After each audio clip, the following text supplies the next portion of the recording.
This true scary story was sent in to me by a follower named Rachel. Rachel claims her house was haunted by some sort of shadow beings. It started off as just seeing shadows at night, and then it escalated into Rachel having terrifying nightmares about her family and her pets being unalive. She also said she has more stories, so if you like this one and you want to hear more, then let her know in the comments because I'm sure she'll be reading these comments. So between the ages of 6 and 11, Rachel experienced paranormal phenomena in her house that really freaked her out. It all started when Rachel was 6 years old and she started seeing shadow beings racing from one side of her bedroom doorway to the other side. It only ever happened between the hours of 12 a.m. and 3 a.m. So Rachel would be laying in her bed at night and not being able to sleep. She would look at her doorway and see these shadow beings racing from one side to the other. This type of thing would progress slowly, but progress it would. She started seeing the shadow beings looking at her through her doorway with blood red eyes. She also described them as being 7 to 8 feet tall, which is so scary. I hate telling stories like this, but I like it at the same time, but it scares me so bad because my house is 100 years old. It's really old, rickety, and like I feel like it could be haunted, but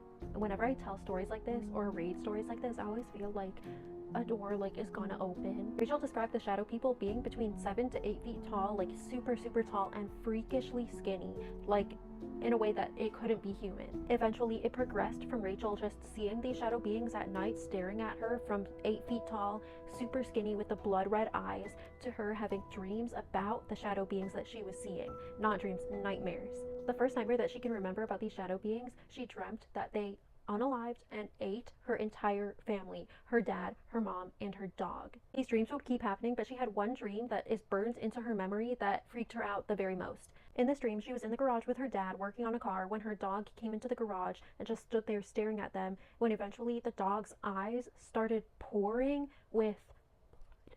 The dad obviously ran over to the dog and was going to take it to the vet. He picked up the dog when the dog started transforming from the family dog with dripping down its face and transformed into one of the shadow beings. It's literally like that scene from The Conjuring 2 where the dog transforms in the middle of the night. It transformed from a little dog into an 8-foot tall, she described it as a goblin-like creature. After she had this dream, she had a really hard time sleeping at night because just the thought of having another nightmare like this would keep her up most nights. She said she would keep having nightmares like this and seeing shadow beings in the middle of the night until she was around 11 or 12. She said eventually it stopped, which thank goodness. And she also said that when she tells these stories to her friends, most of them don't believe her. So if you have any stories, then leave them in the comments so that Rachel can read them and hopefully feel not so alone, because that's terrible that her friends don't believe. And if you have a scary story, it doesn't have to be paranormal. It can be like aliens, glitches, anything like that. You can email it to me. Here's the email.